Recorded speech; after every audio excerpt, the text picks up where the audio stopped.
Hello बच्चों, welcome to Patidar जी। मेरा नाम है मधुसूदन पाटीदार।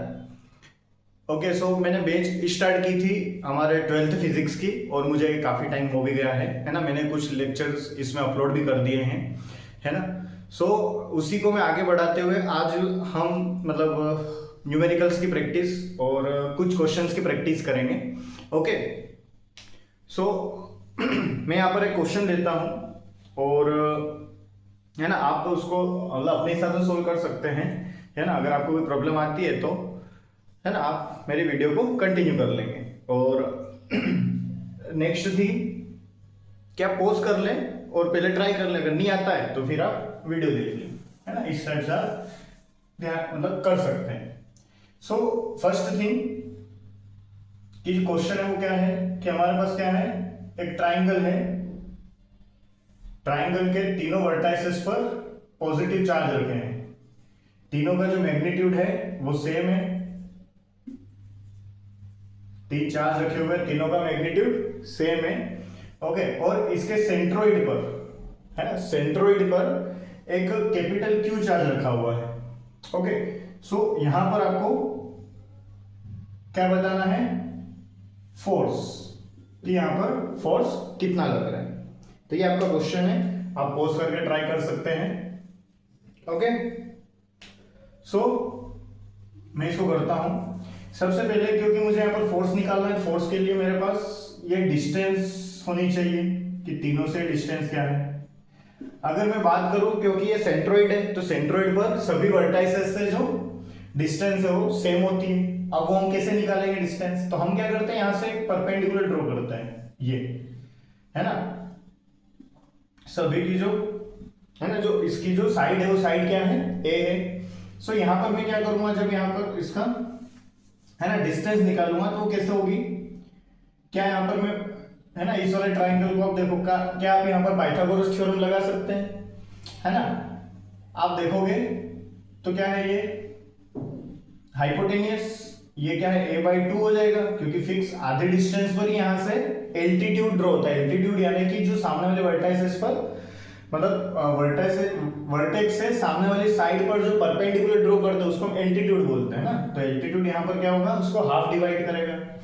सो यहाँ पर अगर मैं पाइथागोरस थ्योरम लगाऊं तो a² इक्वल्स टू a/2 का होल स्क्वायर, और ये वाली साइड इसको मैं अभी p बोल देता हूँ, सो प्लस p²।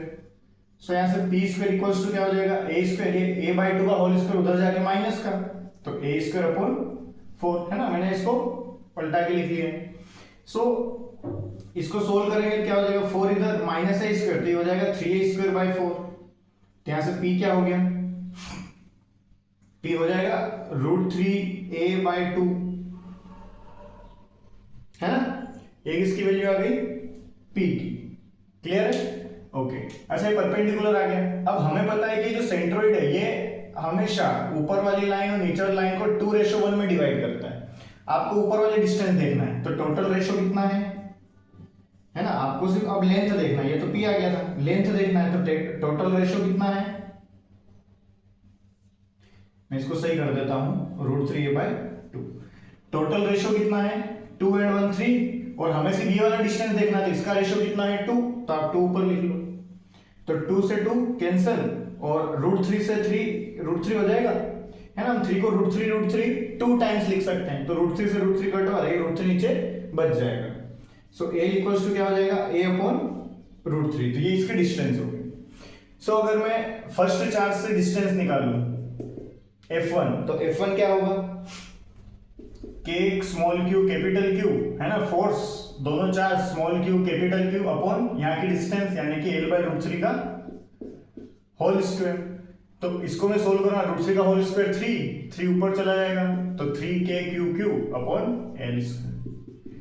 ऐसे F2 निकालेंगे तो क्या F2 भी सेम होगा, क्योंकि ये q सेम है, लेंथ भी सेम वही रहेगी जो इसकी है, क्योंकि सभी से डिस्टेंस है ना सेम रहेगी, क्योंकि इक्विलैटरल ट्राइंगल इसलिए सारी डिस्टेंस सेम रहेगी।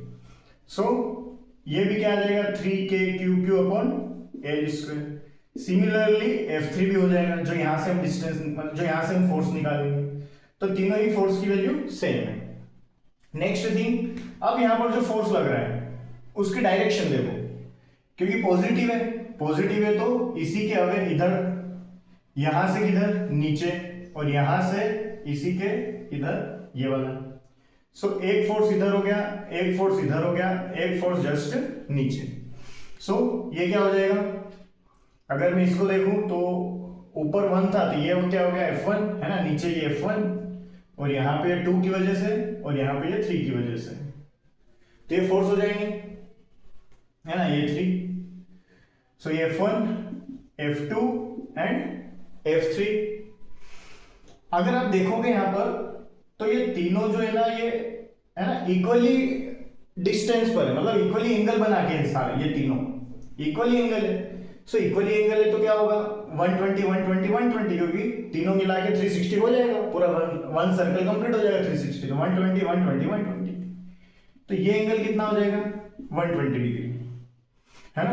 तो मैं सबसे पहले इन दोनों का रिजल्टेंट निकालता हूं, F2 एंड F3 का। तो जो रिजल्टेंट है वो रिजल्टेंट कैसे होगा है ना, तो जो रिजल्टेंट है वो रिजल्टेंट कैसे निकलेगा, अंडर रूट इन दोनों का है ना, F3 square plus F2 square plus 2 F3 F2 cos theta हो जाएगा। ओके अच्छा, F3 F2 सब सेम ही है तीनों, तो इन सबको मैं क्या मान लेता हूं F है ना, तो क्या हो जाएगा F इक्वल्स टू रूट, ये भी F है ये भी F है, तो एक जैसे हैं तो 2F स्क्वायर लिख लो इसको, प्लस 2 ये दोनों भी F है तो F स्क्वायर, क्योंकि सेम ही है ना ये सब, कोई दिक्कत ही नहीं है। cos थीटा की वैल्यू क्या 120 degree, cos 120, so F equals to root 2F square plus 2F square cos 120 degree की वैल्यू क्या होती है 1/2 cos 120, अच्छा सॉरी 120 की वैल्यू क्या होती है -1/2 है ना। सो 2 से 2 कैंसिल, तो यहां पर क्या आ जाएगा F equals to root 2F square minus F square, sorry cut का F स्क्वायर है ना, तो क्या हो जाएगा 2F स्क्वायर में से एक F स्क्वायर गया तो क्या बचेगा, एक ही F स्क्वायर बचेगा, इससे कट होगा क्या बचेगा F। तो इसका मतलब दोनों का जो रिजल्टेंट है वो क्या आ रहा है F आ रहा है, और क्योंकि दोनों का मैग्नीट्यूड सेम है तो वो इसका जो रिजल्टेंट बनेगा वो इधर से भी 60 डिग्री बनाएगा, इधर से भी 60 डिग्री बनाएगा, तो क्या वो जस्ट ऊपर होगा फिर है ना, क्योंकि ये सेम है ना, तो एक तरफ झुकना ही नहीं उसको है ना, मैग्नीट्यूड सेम है, जस्ट ऊपर होगा। तो नेक्स्ट में क्या हो जाएगा, ऊपर F लग रहा है, नीचे भाई F1 भी तो F के बराबर है ना, F1 भी F के बराबर है ना, ये सब F1 F2 F3 सब F के बराबर थे, और यहाँ पर आंसर भी हमारा F ही आया है, रिजल्टेंट दोनों का है ना, ये रिजल्टेंट है।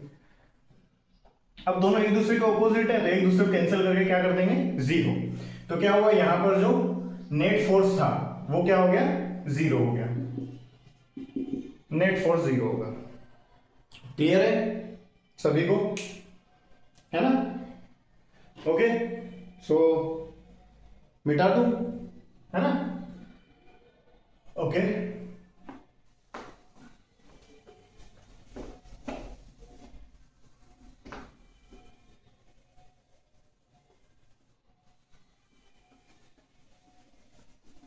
ओके सो नेक्स्ट हमें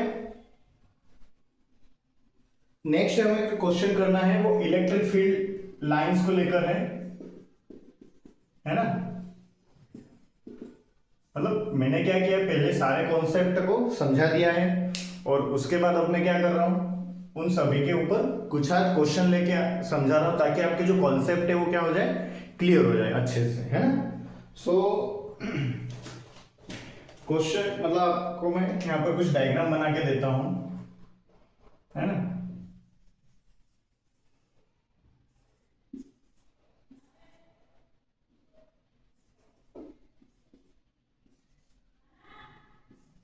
है ना, ये सभी पे जो चार्ज यहाँ पे पूरे पे जो चार्ज है वो क्या है पॉजिटिव चार्ज B है ना। आपको ये बताना है कि यहाँ पर कौन सा है ना, मतलब कौन सी इलेक्ट्रिक फील्ड का जो प्रेजेंटेशन है वो सही है ना, बस ये बताना है। जैसे अगर मैं A लिखा इसका देखेंगे फिर और मैं देख रहा हूं है ना, और क्या क्या हो सकता है वहां पे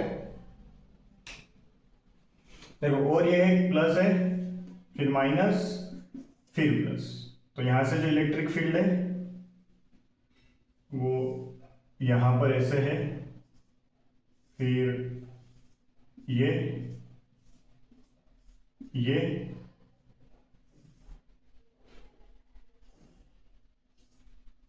ये ऐसे, और ये सेकंड वाला हो गया। फिर सी, ये गिर क्या है, यहां पर क्या है, एक प्लस है, एक प्लस यहां इसके पास में रखा है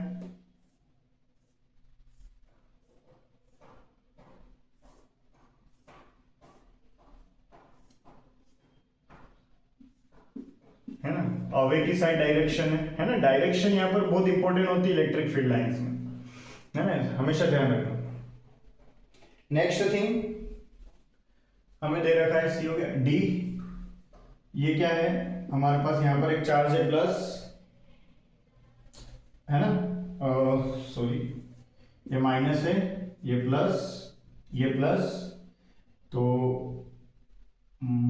कुछ ऐसे ये आती हुई, फिर ये है ना, यहां से ये ऐसे जाती हुई, फिर इधर से ये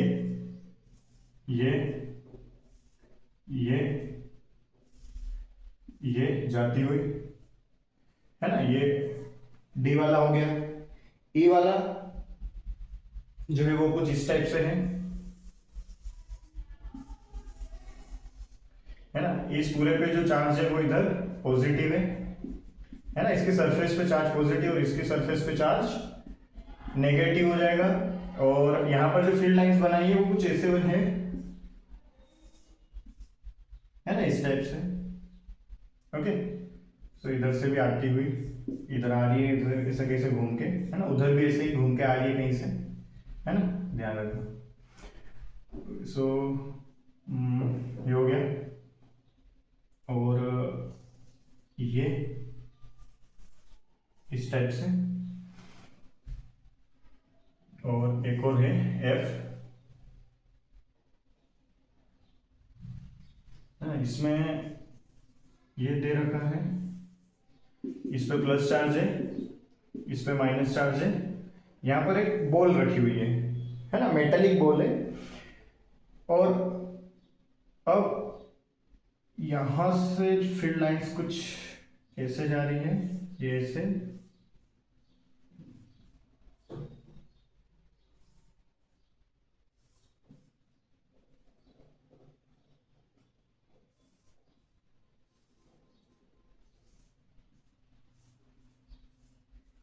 ये इस टाइप से, है ना, और एक और है जी, जी जो है ये कुछ ऐसे दे रखा है, इधर प्लस है,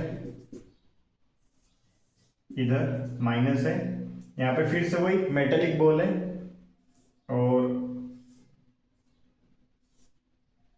ऐसे बना रखा है। आपको सिर्फ ये बताना है कि कौन सा प्रेजेंटेशन सही है, मतलब एक से ज्यादा भी हो सकते हैं, पर कौन कौन से सही है, कौन से गलत है, ये करके आपको सभी में बताना है, ये क्वेश्चन है। तो देखो कौन कौन से सही है। अगर मैं बात करूं फर्स्ट वाले की, तो हमारे पास एक रूल होता है, वो रूल क्या है कि हमेशा इलेक्ट्रिक फील्ड लाइन से ना सरफेस से परपेंडिकुलर ही जाएगी, कंडक्टर से हमेशा परपेंडिकुलर जाएगी। आप देख पा रहे हो कि ये हमेशा हर कोई, ये तो चलो दिख रही है, ये भी चलो मान भी लेते, ये थोड़ी सी है ना रॉन्ग है, ये रॉन्ग है, ये रॉन्ग है, तब इलेक्ट्रिक फील्ड लाइंस क्या है, यहाँ पर परपेंडिकुलर नहीं है, इसलिए फर्स्ट वाला रिप्रेजेंटेशन इलेक्ट्रिक फील्ड का गलत है।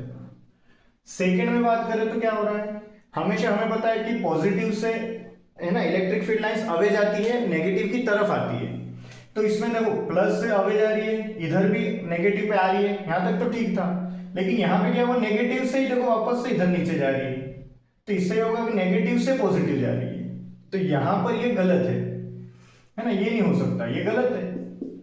ओके, नेक्स्ट में यहां पर देखो तो दोनों पॉजिटिव चार्ज है, दोनों में क्या हो रही है, इलेक्ट्रिक फील्ड लाइंस अवे जा रही है, इधर से भी अवे जा रही है ना, बिल्कुल भी कोई इंटरसेक्शन वगैरह भी नहीं हो रहा है।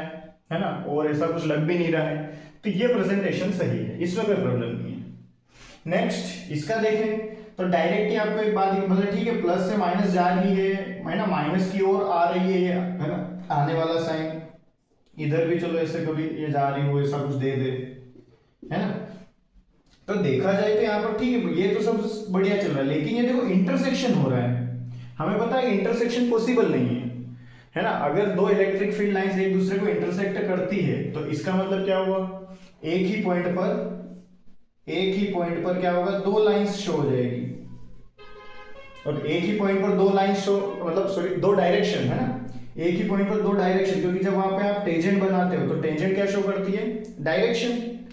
तो दो डायरेक्शन अगर वहां पर आ जाएगी तो फिर ये तो गलत है ना, कि भाई वहां पे जो चार्ज है वो दो डायरेक्शन में जा रहा है, तो ये तो पॉसिबल ही नहीं है ना, तो ये गलत हो जाएगा। फिर ई वाला, यहाँ पे देखो क्लोज्ड लूप बन रहा है, हमें पता है इलेक्ट्रिक फील्ड लाइंस कभी भी क्लोज्ड लूप नहीं बनाती है, तो ये तो यहीं से गलत हो गया।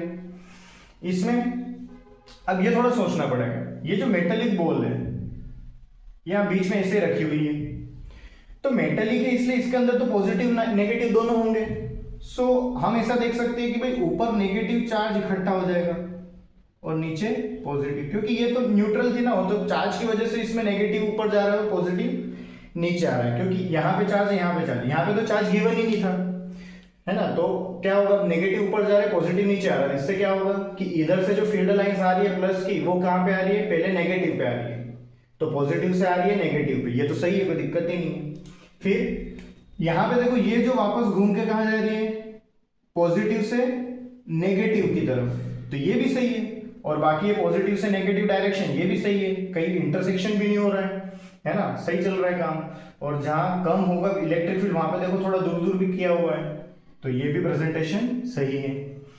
इसमें देखें तो अब अगर इसको और इसको देखेंगे तो अगर ऊपर नेगेटिव चार्ज इकट्ठा हो जाएगा तो फिर ये डायरेक्शन कैसे आ रही है ना, ऊपर से भी नीचे ही आ रही है ना, क्योंकि यहां से यहां आना था, ये सही होता क्योंकि इधर नेगेटिव चार्ज इकट्ठा हो जाता और नीचे पॉजिटिव, तो ऐसे जाना था, तो ये वाला प्रेजेंटेशन भी सही नहीं है। ओके, सो थैंक यू, आज के लिए इतना बहुत है ना।